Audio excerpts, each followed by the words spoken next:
नमस्ते बच्चों, मैं सपना जैन आपको क्लास फिफ्थ हिंदी का पाठ 11 पढ़ाने वाली हूँ, जिसका नाम है चावल की रोटियाँ। तो चलिए शुरू करते हैं। पात्र परिचय, यह एक नाटक है। कोको 8 साल का एक बर्मी लड़का, कुछ मोटा। नीनी 9 साल का बर्मी लड़का, कोको का दोस्त। तिनसु 8 साल का बर्मी लड़का, कोको का दोस्त। मिमी 7 साल की बर्मी लड़की, कोको की दोस्त। उबातुन जनता की दुकान का प्रबंधक, इसका अभिनय कोई लंबे कद का लड़का नकली मूछें और चश्मा लगाकर कर सकता है। एक सादा कमरा, दीवारों पर बांस की चटाइयाँ, एक दीवार के सहारे रखी अलमारी, अलमारी के ऊपर एक रेडियो, चाय की केतली, कुछ कप और खाली गुलाब फूलदान रखा है। कमरे के बीच फर्श पर एक चटाई बिछी है, जिसके ऊपर कम ऊंचाई वाली गोल मेज रखी है। दो दरवाजे, एक दरवाजा पीछे की ओर खुलता है और दूसरा एक किनारे की ओर। पंछियों के चहचहाने के साथ साथ पर्दा उठता है। दूर कहीं मुर्गा बाग देता है, कुत्ता भौंकता है, कहीं प्रार्थना की घंटियां बजती हैं। कोको को आता है, जमाई लेकर अपने को सीधा करता है। यहाँ पर नाटक का जो मंच है, उस मंच के बारे में बताया गया है कि वहाँ का जो दृश्य वह कैसा है। अब है कोको। माता पिता धान लगाने खेतों में चले गए हैं। जब तक माँ खाना बनाने के लिए लौटकर नहीं आती, मुझे घर की देखभाल करनी है। देखता हूँ माँ ने नाश्ते में मेरे लिए क्या बनाकर रखा है। अब इसकी माँ और पिताजी धान लगाने के लिए खेत में चले गए। अब इसको भूख लगी तो खाने के लिए देखता है कि क्या रखा हुआ है। वह अलमारी की तरफ जाता है और उसे खोल कर देखता है। एक तस्तरी निकाल कर देखता है। तस्तरी का मतलब प्लेट कि चावल की 4 रोटियां हैं। वह ओंठों पर जीभ फेरता है और मुस्कुराता है। कोको, आहा, मजा आ गया, चावल की रोटियां मेरी मनपसंद चीज। वह पेट मलता हुआ रोटियों को मेज पर रखता है और बैठ जाता है। कोको, आज तो डट कर नाश्ता होगा, मतलब मेरे मनपसंद चीज है तो मैं तो बहुत अच्छे से खाऊंगा। वह एक रोटी उठाकर मुंह में डालने लगता है, तभी कोई दरवाजे पर दस्तक देता है, मतलब आता है। नीनी, कोको, ए कोको, दरवाजा खोलो, मैं हूँ नीनी। कोको, गजब हो गया, यह तो भुक्कड़ नीनी है। उसकी नज़र मेरी रोटियां पड़ी तो जरूर मांगेगा, मैं इन्हें छिपा देता हूँ। उसको लगा कि अब ये क्या है, मेरी रोटियों को देखेगा और खा जाएगा, इसलिए वो क्या करता है, रोटियों को छुपा देता है। नीनी, दरवाजा खोलो। कोको, तुम क्या कर रहे हो, इतनी देर लगा दी। कोको, मैं इन्हें कहाँ छिपाऊं, कहाँ छिपाऊं। रेडियो की तरफ देखकर मैं तस्तरी को रेडियो के पीछे छिपा दूंगा। जोर से, अभी आता हूँ नीनी, जरा रुको। कोको, आओ नीनी, अंदर आ जाओ। नीनी अंदर आता है। नीनी, दरवाजा खोलने में इतनी देर क्यों लगाई। कोको, कुछ खास नहीं, मैंने अभी अभी नाश्ता किया और मुंह धोने लगा था। बोलो, सुबह सुबह कैसे आना हुआ। नीनी, क्या, यह मत कहना कि तुम भूल गए थे, परीक्षा के बारे में रेडियो पर खास सूचना आने वाली है। कोको, लेकिन तुम्हारे घर भी तो रेडियो है। नीनी, वह खराब है, इसलिए सोचा तुम्हारे रेडियो पर सुनूंगा। नीनी गोल मेज के पास बैठ जाता है। आगे, नीनी, रेडियो उठाकर यहीं ले आओ ताकि हम आराम से लेटे लेटे सुन सके। और वह क्या है, अपने दोस्त से कहता है कि रेडियो उठा लाओ तो हम लोग क्या करेंगे, लेटे लेटे जो परीक्षा की जानकारी है उसको सुनेंगे। कोको, नीनी, हमारे रेडियो में भी कुछ खराबी है। नीनी, आओ कोशिश करके देखें, मैं उठाकर ले आता हूँ। नीनी अलमारी की तरफ जाने लगता है। कोको, नहीं नहीं नीनी, इसे मत छूना, छूओगे तो करंट लगेगा। नीनी रुक जाता है। नीनी, मैंने तो इसे छू ही लिया था भाई, मैं वह खबर जरूर सुनना चाहता हूँ। तिनसु के घर जाता हूँ, तुम आओगे। कोको, नहीं, अच्छा फिर मिलेंगे। नीनी तेजी से बाहर निकल आता है। कोको गहरी सांस लेकर, बाल बाल बचे, अब चलकर नाश्ता किया जाए, मेरे पेट में चूहे दौड़ने लगे हैं। कोको तस्तरी उठाकर मेज के पास आता है, एक रोटी उठाकर खाने लगता है, तभी दरवाजे पर दस्तक सुनाई देती है, मतलब आवाज सुनाई देती है। कोको तस्तरी नीचे रखकर, जाने अब कौन आ टपका, मतलब कौन आ गया। मिमी, कोको दरवाजा खोलो, मैं हूँ मिमी। कोको बाप रे, यह तो मिमी है।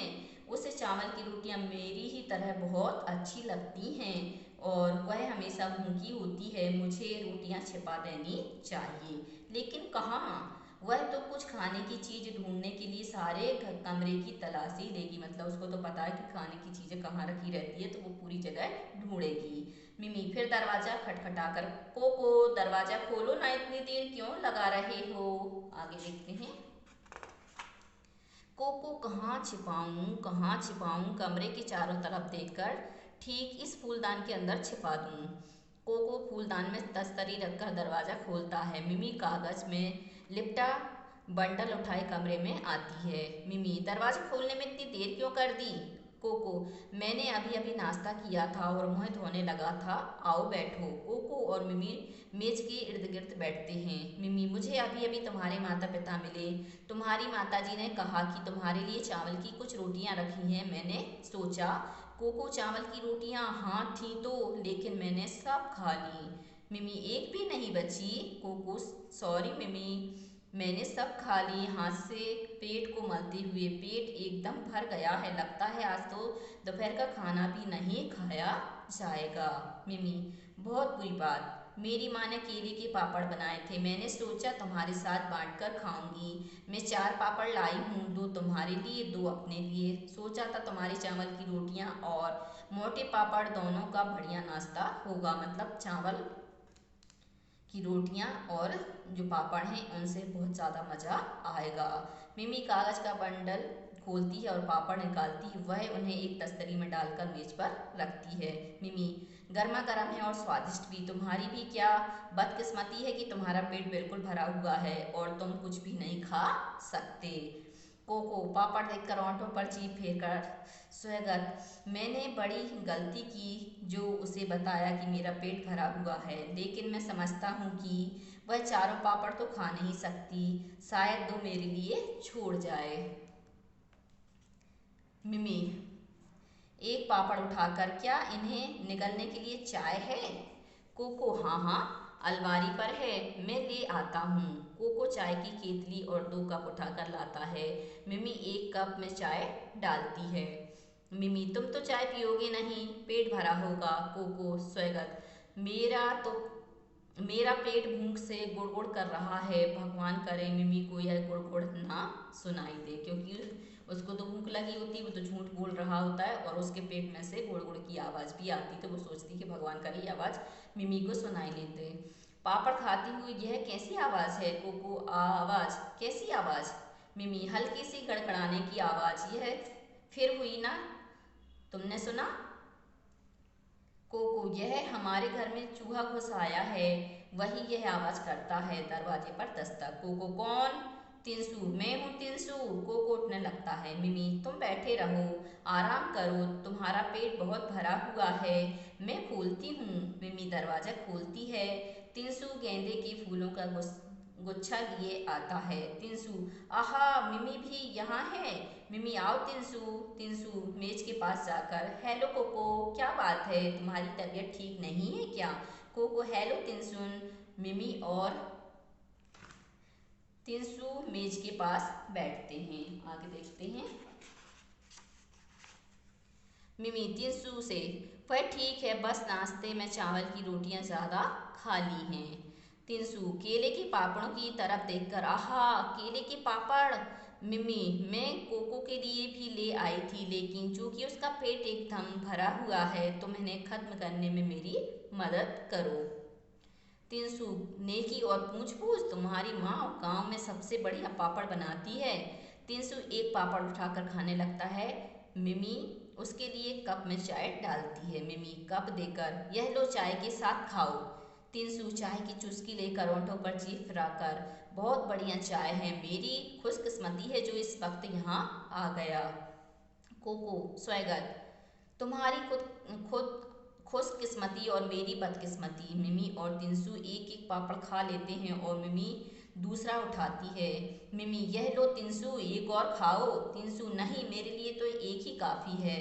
मिमी आधा तो ले लो, दूसरा आधा मैं खा लूँगी, एक कोको के लिए रहा, शाम को खा लेगा।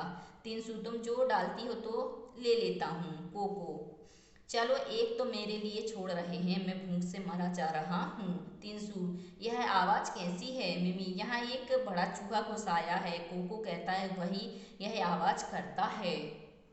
तीनसू, ऐसा लगा है कि किसी का पेट भूख से गुड़गुड़ा रहा है।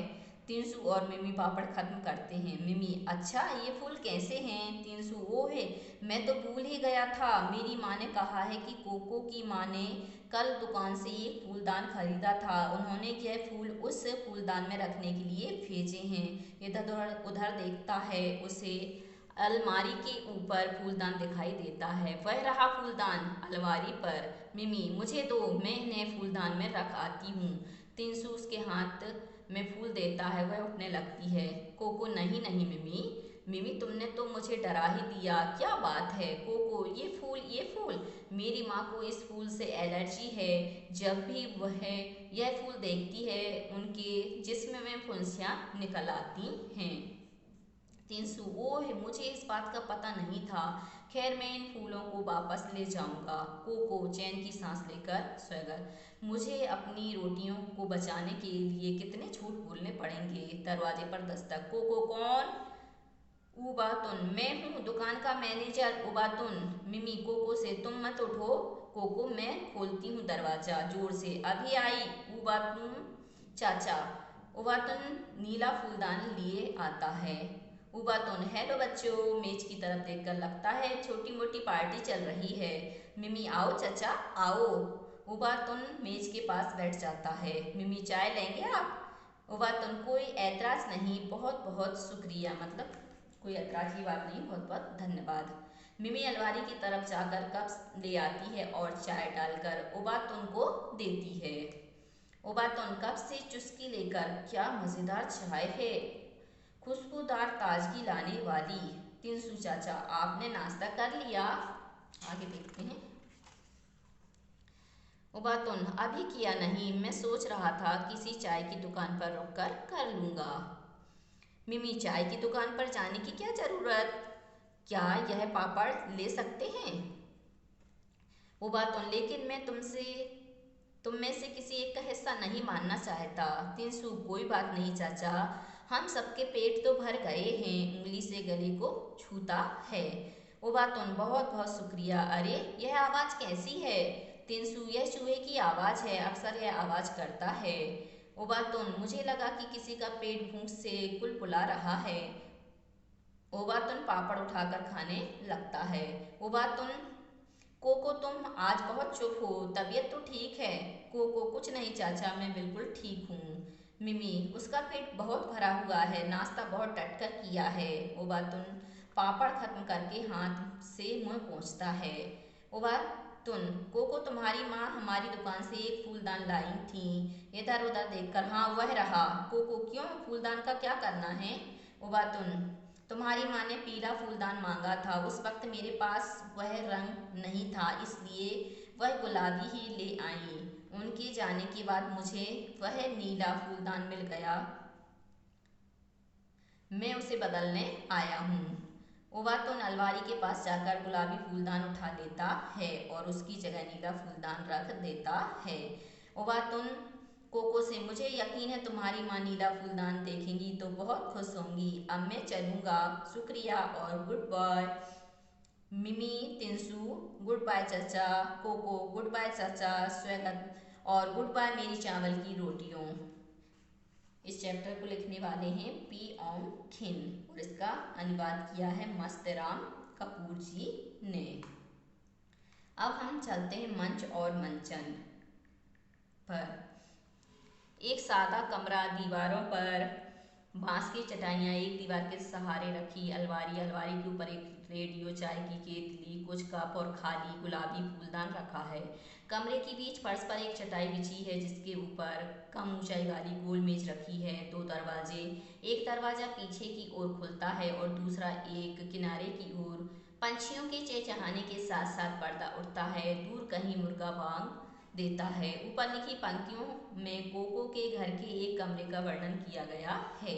दरअसल नाटक के लिए मंच सज्जा कैसी हो, यह निर्देश उसके लिए है। तुम इस वर्णन को पढ़कर उस मंच का एक चित्र बनाओ जो ठीक वैसा ही होना चाहिए जैसा कि बताया गया, जैसा कि हमने अभी पाठ में भी पढ़ा था और यहाँ पर भी उदाहरण के लिए दिया गया है। अब आपको क्या करना है, इसी नाटक की तरह आपको अपना नाटक तैयार करना है और उसको स्वयं अभिनय करके देखना है। अगला है नाटक की बात। नाटक में हिस्सा लेने वाले को पात्र कहते हैं। जिन पात्रों की भूमिका महत्वपूर्ण होती है उन्हें मुख्य पात्र, और जिनकी भूमिका ज़्यादा महत्वपूर्ण नहीं होती है उन्हें गौण पात्र कहते हैं। बताओ इस नाटक में कौन कौन मुख्य और गौण पात्र कौन है, मतलब मुख्य पात्र कौन कौन से हैं और गौण पात्र कौन कौन से हैं। तो हमें यहाँ पे बताना है कहानी के नाटक के आधार पर।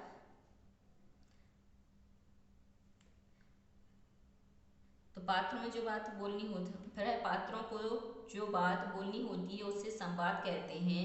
क्या तुम किसी एक परिस्थिति के लिए संवाद लिख सकती हो? इसके लिए तुम टोलियों में भी काम कर सकती हो, मतलब समूह बनाकर। उदाहरण के लिए खो खो या कबड्डी जैसा कोई खेल खेलते समय दूसरे दल के खिलाड़ियों से बहस करना। क्या आपने कभी कोई चीज या बात दूसरों से छिपाई है या छिपाने की कोशिश की है? उस समय क्या क्या हुआ था? फिर कहते हैं एक झूठ बोलने के लिए 100 झूठ बोलने पड़ते हैं। क्या तुम्हें कहानी पढ़कर ऐसा लगता है? कहानी की मदद से इस बात को समझाओ। तो सबसे पहले तो हम चलेंगे यहाँ पर नाटक की जो भूमिका निभाने प्रश्न उस पर। हम इस नाटक में कोको महत्वपूर्ण भूमिका में है, मतलब मुख्य पात्र हो गया हमारा कोको, अतः उसे नाटक का मुख्य पात्र कहेंगे। बाकी सभी नीनी, मिमी, तिनसु, उबातुन ये सब कैसे हो गए? गौण पात्र। अब यहाँ पे जैसे हमने लिया खो खो या कबड्डी का कोई दृश्य, जैसे खो खो। अब खो खो में क्या है, खिलाड़ी होते हैं और जब एक पारी जीतती है और दूसरी हारती है तो वो क्या है, किसी बात को लेके, जैसे नियम होते हैं खो के, तो उस नियम को लेके क्या है, बहस करने लगते हैं कि हमारा खिलाड़ी नहीं छिपा था और आपने क्या है इसको बोल दिया कि छिप गया, ऐसा नहीं होता है, ऐसे मतलब गलत तरीके से खेल नहीं खेला जाता है। तो इस प्रकार से हम बहस कर सकते हैं और आप भी कर सकते हैं। कबड्डी है, कबड्डी में क्या है, कबड्डी कबड्डी कबड्डी बोलते हुए हमें जाना पड़ता है उस पारी तक और उसकी जो लाइन होती है उसको छू कर आना पड़ता है। उसी बीच किसी को टच कर लिया और वो नहीं मानता है कि मुझे टच किया है, तो ऐसे में क्या है, बहस होने लगती है कि तुम्हारा जो खिलाड़ी है उसको हटाओ क्योंकि हमारे खिलाड़ी ने उस खिलाड़ी को छू लिया है, वो आउट हो गया है। अब है क्या आपने ये वाला थर्ड वाला, क्या आपने कभी कोई चीज़ या दूसरों से छिपाई है, छुपाने की कोशिश की, तो उस समय क्या क्या हुआ था। एक बार मेरा एक दोस्त मुझसे फुटबॉल मांगने आया और मैंने नहीं देना चाहता था क्योंकि मुझे पता था कि उसकी हवा निकालने में वह मुझे वापस लौटाएगा, मतलब जब फुटबॉल की हवा निकल जाएगी उसके बाद ही वह मुझे देगा। वह कई दोस्तों के फुटबॉलों के साथ ऐसा कर चुका था, अतः मैंने बहाना बनाया कि फुटबॉल मेरा छोटा भाई लेकर खेलने चला गया है, इसलिए मैं फुटबॉल तुम्हें नहीं दे सकता। लास्ट में है कि मतलब एक झूठ बोलने के लिए हमें कई बार क्या 100 झूठ बोलने पड़ते हैं। तो इस कहानी में ऐसा लगता है, तो हाँ ऐसा लगता है, यह बात बिल्कुल सही है कि एक झूठ छिपाने के लिए 100 झूठ बोलने पड़ जाते हैं। ऐसा ही कुछ इस कहानी में भी हुआ है, अर्थात नाटक में हुआ, क्योंकि ये नाटक है मंच के द्वारा बताया गया है, तो इस नाटक में भी हुआ है। कोको को चावल की रोटियां बहुत पसंद हैं, अतः वह कभी सभी चारों रोटियां स्वयं खाना चाहता है, लेकिन संयोग ऐसा होता है कि जब वह रोटियां खाने बैठता है तो उसका कोई ना कोई दोस्त आ जाता है और वह क्या है उनसे रोटियां बचाने के लिए इधर उधर छिपाता है और जहाँ छिपाता है उस दोस्त को वही चीज़ चाहिए होती है। बड़ी मुश्किल से उसने क्या है बहाने मार मार कर कि रेडियो खराब है, उसका पेट भरा है, घर में चूहा है, माँ को फूलों से एलर्जी, ऐसा बोल बोल कर एक झूठ को छिपाने के लिए उसने कम से कम 100 झूठ ऐसे बोले। अब आते हैं अगले पृष्ठ पर। अगले पृष्ठ पर अगला प्रश्न देखेंगे। एक चावल कई कई रूप। कोको की माँ ने उसके लिए चावल की रोटियां बनाकर रखी थी। भारत के विभिन्न प्रांतों में चावल अलग अलग तरीके से इस्तेमाल किया जाता है, भोजन के हिस्से के रूप में भी और नमकीन और मीठे पकवान के रूप में भी। तुम तुम्हारे प्रांत में चावल का इस्तेमाल कैसे होता है? घर में बातचीत करके पता करो और एक तालिका बनाओ। तालिका मतलब सूची। और कक्षा में अपने दोस्तों की तालिका के साथ मिलान करो तो पाओगी कि भाषा, कपड़ों और रहन सहन के साथ साथ खान पान की दृष्टि से भी भारत अनूठा है। अनूठा मतलब अनोखा। हमारे प्रांत जैसे दिल्ली में चावल का इस्तेमाल निम्नलिखित चीज़ें बनाने में होता है। खाने में प्रयुक्त सादा चावल, नमकीन पुलाव, मीठा पुलाव, चावल की रोटियां, चावल की खिचड़ी आदि। अपनी तालिका में से चावल से बनी कोई एक खाने की चीज़ बनाने की विधि पता करो और उसे नीचे दिए गए बिंदुओं के हिसाब से लिखो। यहाँ पे सामग्री बताना है, तैयारी बताना है और विधि बताना है कि मतलब किस प्रकार से वह चीज़ बनाई जाती है। तो हमने जैसे लिया यहाँ पे चावल का नमकीन पुलाव बनाने की विधि। अब उसके लिए सामग्री तो चावल, गोभी, मटर, गाजर, आलू, धनिया पत्ती। अब हम इसकी तैयारी करेंगे और इसकी विधि को जानेंगे। तो सबसे पहले सभी सब्जियों को सिर्फ धनिया पत्ती को छोड़कर अच्छी तरह से धो लेंगे और उनके पीसेस बना लेंगे। फिर चावल को धोकर हल्का सुखा लेंगे अर्थात उसका पानी निकाल देंगे। फिर उसे घी में भूनकर निकाल लेंगे। अब कटी सब्जियों में घी में भूनेंगे और भूनते समय उसमें हम नमक, मिर्च पाउडर, हल्दी पाउडर, इलायची आदि डाल देंगे। जब उनका रंग सुनहरा हो जाए तो उसमें चावल को डाल देंगे और थोड़ी देर तक उसमें भूनते रहेंगे, चलाते रहेंगे। अब प्रेशर कुकर में अंदाज से पानी डालेंगे। जब पानी गर्म हो जाए तो उसमें कढ़ाई की सामग्री डाल देंगे। फिर उसे बंद कर देंगे। एक सीटी के बाद उसे हम उतार लेंगे। अब थोड़ी देर बाद जब चावल की जो सीटी है वह निकल जाएगी हवा, उसके बाद हम उसको खोलेंगे और उसमें धनिया पत्ती को बनाकर धोकर और उस पुलाव पर डाल देंगे। इस प्रकार से हमारा पुलाव है वह क्या है, तैयार हो जाएगा। अब है कोको के माता पिता धान लगाने के लिए खेतों में गए। कोको की माँ ने उसके लिए चावल की रोटियां बनाई। एक ही चीज के विभिन्न रूपों के अलग अलग नाम हो सकते हैं। नीचे ऐसे कुछ शब्द दिए गए हैं, उनमें अंतर बताओ। चावल, धान, भात, मुरमुरा, चिवड़ा, साबुत दाल, धुली दाल, छिलका दाल, गेहूं, दलिया, आटा, मैदा, सूजी। तो चावल, चावल किसे कहेंगे तो धान से निकला दाना चावल होता है। धान तो छिलका लगे चावल को धान कहते हैं। भात पका हुआ जो चावल होता है उसको हम भात कहते हैं। मुरमुरा तो धान का जो भुना हुआ रूप होता है उसे हम मुरमुरा कहते हैं। चिवड़ा धान को धोकर उबालकर कूटने से चिवड़ा तैयार किया जाता है। फिर साबुत दाल छिलके वाली दाल जो टुकड़ों में नहीं होती उसे हम बोलते हैं साबुत दाल। धुली दाल टूटी हुई बिना छिलके वाली दाल को हम धुली दाल कहते हैं। छिलका दाल जिसमें छिलका लगा होता है उस दाल को हम छिलका दाल कहते हैं। गेहूं तो गेहूं के दानों को दलकर दलिया गेहूं साबुत जो दाना होता है उसे हम गेहूं कहते हैं। और दलिया तो गेहूं के दानों को दलकर जो बनाया जाता है उसे हम दलिया कहते हैं। उसके छोटे छोटे टुकड़े हो जाते हैं। आटा जो थोड़ा महीन पिसा होता है गेहूं उसको हम आटा कहते हैं। मैदा जो बहुत ज़्यादा पतला पिसा होता है उसे हम मैदा कहते हैं। और सूजी जो बीज का रूप होता है आटा और मैदा थोड़ी रवीला होता है उसे हम सूजी कहते हैं। इसे ही हम रवा भी कहते हैं और ये भी क्या है गेहूं से ही बनाया जाता है। अब है के मैं ने को से। कोको की माँ ने कल दुकान से एक फूलदान खरीदा था।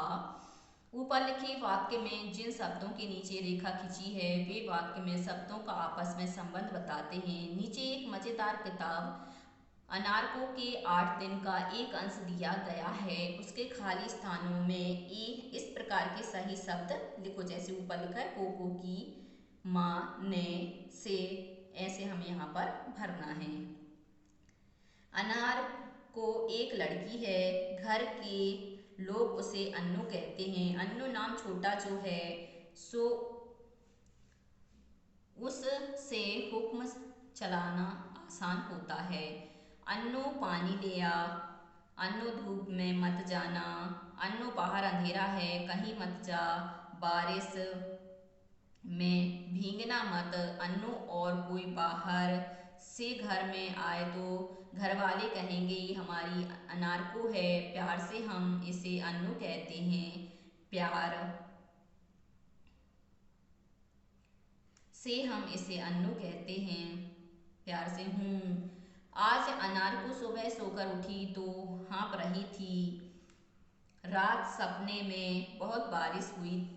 अनार को ने याद किया और उसे लगा आज के सपने में जितनी बारिश हुई उतनी तो पहले के सपनों में कभी नहीं हुई।